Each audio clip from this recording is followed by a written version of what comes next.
Assalamualaikum warahmatullahi wabarakatuh. Alhamdulillahirabbil alamin. Allahumma shalli ala sayyidina Muhammad wa ala sayyidina Muhammad.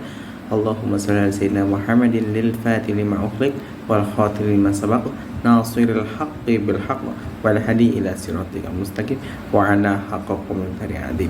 Alhamdulillahirabbil alamin. Kita semua masih diberikan kesempatan oleh Allah Subhanahu wa taala di kelas hari ini untuk menjalankan MK Mikrobiologi dengan dosen pengampu Ibu Dr. Evi Rofiati SSI MPD. Semoga beliau diberikan kemudahan atas segala hajat-hajatnya dan diberikan umur yang panjang oleh Allah Subhanahu wa taala. Baik, langsung saja kami dari kelompok 8 dan akan menjelaskan tentang Cyanobacteria. Dan anggota dari kami yang pertama ada Aditya Triwitomo dengan nomor NIM 2108106006, dan kemudian ada saya Hidayah Rustu Firdaus dengan nomor NIM 2108106008. Lalu ada Halimatus Sa'diyah dengan nomor NIM 2108106027. Lalu yang terakhir ada Putri Chandra Apriliani dengan nomor NIM 2108106036. Baik, di sini saya akan menyampaikan mengenai definisi dari Cyanobacteria. Cyanobacteria adalah kata yang berasal dari bahasa Yunani, yaitu kyanos yang berarti biru dan bakterion yang berarti batang kecil. Sering disebut ganggang biru sebab Cyanobacteria ini berwarna hijau kebiruan dan dapat berfotosintesis serta sebagian memiliki tubuh berbentuk benang seperti ganggang.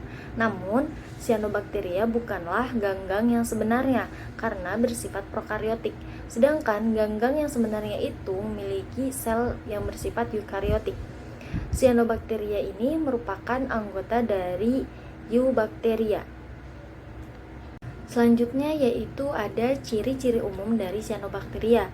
Cyanobacteria ini yang pertama itu merupakan mikroorganisme prokariotik.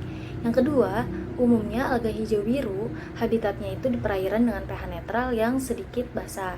Yang ketiga, Cyanobacteria dapat hidup di berbagai tempat seperti tanah, perairan, dan bebatuan. Yang keempat, Cyanobacteria ini memiliki klorofil dan karotenoid, phycocyanin atau pigmen biru, dan terkadang memiliki phycoerythrin atau pigmen merah.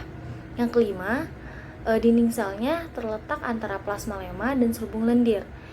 Dan yang terakhir, Cyanobacteria ini dapat bergerak dengan pergerakan meluncur, tetapi tidak memiliki flagela. Baik, di sini saya akan menjelaskan tentang struktur sel.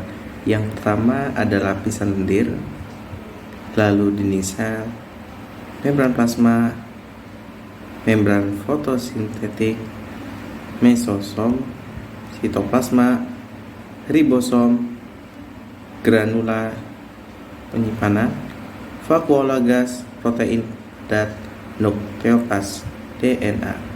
Lalu selanjutnya yaitu ada klasifikasi.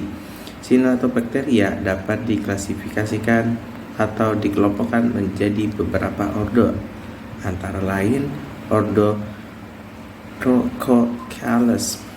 Ada contohnya Crococarus turgidus dan Gleocapsa sanguinea. Lalu yang kedua ordo Chamaecyphonalis, contohnya Cameisopen campervicolus. Lalu yang ketiga ada ordo Hormogonalis, contohnya Oscillatoria limosa. Nah, selanjutnya itu ada cara reproduksinya. Cara reproduksi ini terbagi menjadi 3. Yang pertama ada pembelahan biner, yang kedua fragmentasi, dan yang ketiga pembentukan endospora. Cara hidup Cyanobacteria. Cyanobacteria hidup bersimbiosis dengan organisme lain tetapi hidup bebas.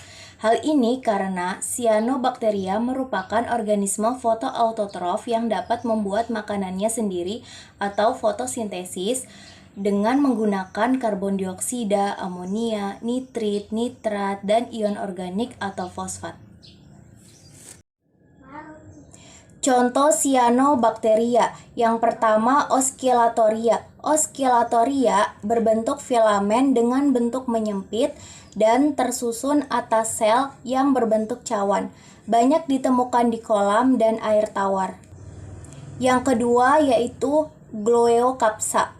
Gloeocapsa yaitu alga hijau biru bersel satu yang hidup di permukaan batu yang basah sehingga menyebabkan batu licin.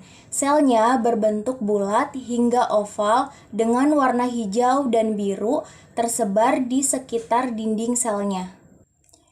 Yang ketiga, Nostoc. Nostoc merupakan Cyanobacteria berbentuk koloni bola lendir yang saling menempel sehingga seperti rantai kalung berkembang biak dengan cara membentuk filamen lingkaran tunggal dan bereproduksi dengan cara fragmentasi. Yang keempat, Anabaena.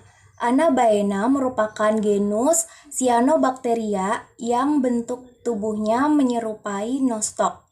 Perbedaannya adalah Anabaena bersimbiosis dengan akar tumbuhan dan Anabaena bereproduksi dengan spora. Dalam peranannya, Cyanobacteria ini memiliki dua sifat, yaitu menguntungkan dan merugikan. Adapun sifat menguntungkan itu yaitu yang pertama, Cyanobacteria itu sebagai pengikat nitrogen bebas, yang mana nitrogen bebas itu sangat dibutuhkan oleh tumbuhan sebagai penyubur tanah. Contohnya adalah Nostoc commune, Anabaenaceae, dan Anabaena azole. Yang kedua itu adalah sebagai vegetasi perintis, yaitu dengan cara membentuk lapisan pada permukaan tanah gundul sehingga mampu hidup pada lingkungan yang kurang menguntungkan, di mana tumbuhan lain tidak dapat hidup di daerah tersebut. Nah, yang ketiga itu Cyanobacteria juga berperan sangat penting untuk menambah materi-materi organik ke dalam tanah. Yang keempat itu adalah Cyanobacteria yang bersimbiosis dengan tumbuhan air dapat menyuburkan perairan. Contohnya adalah Anabaena azola yang bersimbiosis dengan Azolla pinnata.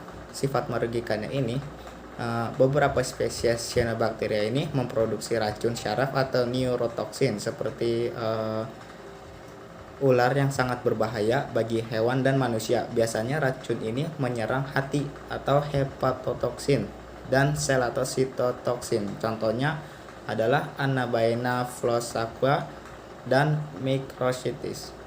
Nah, yang berikutnya itulah dalam sifat merugikan itu, jika terlalu banyak Cyanobacteria yang menempel pada tembok bangunan, maka lama-kelamaan tembok rumah tersebut akan cepat mengalami keretakan. Yang berikutnya adalah Cyanobacteria yang banyak tumbuh di air akan menutupi permukaan air atau blooming, sehingga berakibat berkurangnya kadar oksigen pada air dan sinar matahari juga terhalang untuk masuk ke dalam air. Nah, yang berikutnya ini Cyanobacteria dapat mematikan keanekaragaman hayati yang hidup di bawah air akibat blooming. Sekian dari kelompok kami, kurang-kurangnya mohon maaf. Wallahu muwaffiq ila aqwamit thoriq. Wassalamualaikum warahmatullahi wabarakatuh.